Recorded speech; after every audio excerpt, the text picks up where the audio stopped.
تدري يا شيخ منصور، لو واحد الآن جالس وقال شوف أنا رجال وولد رجال وفي شجاعة لو بتوزعها على اللي في الجلسة كلهم، وأقسم بالله العظيم لا سيديهات ولا حفلات ولا بنات ولا شهوات الدنيا كلها بتردني عن رضا الله وأنا تائب.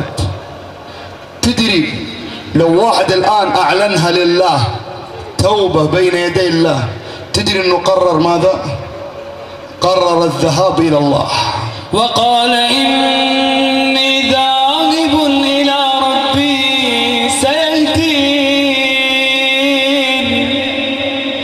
وقال إني ذاهب إلى ربي سيهدين.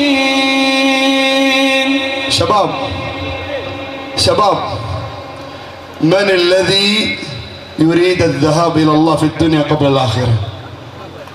اللي قرر أن يذهب بقلبه وبسمعه وبصره لله في الدنيا ويعلنها هداية يقوم واقف. الله أكبر يا شيخ،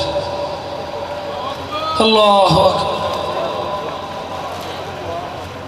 الله أكبر.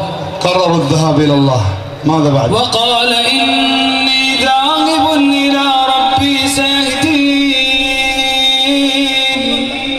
وقال إني ذاهب إلى ربي سيهدين، والله يريد أن يتوب عليكم.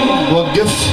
من الذي يريد؟ الله. ماذا يريد؟ يريد أن يتوب علينا أجمعين كلنا، وعلى المشاهدين اللي يشاهدون الآن.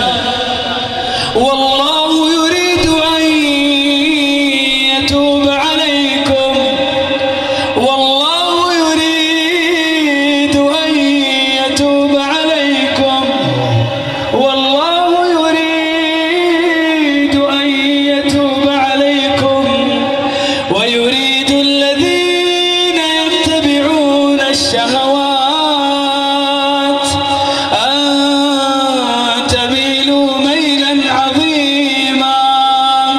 وهو الذي يقبل التوبة عن عباده ويعفو عن السيئات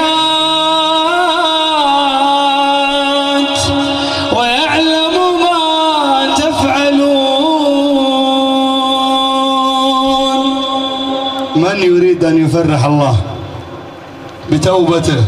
الله. من الذي؟ الله أكبر. الله. أسأل الله. كبير يا شيخ. ابشر بالخير. الله يفتح عليك يا شيخ. الله. وأقسم بالله أن أكبر هدف لنا من هذا اللقاء أن يطلع الله عز وجل علينا وعليكم فيرضى عنا. إلهي وقفت دموعي تسيل وقلبي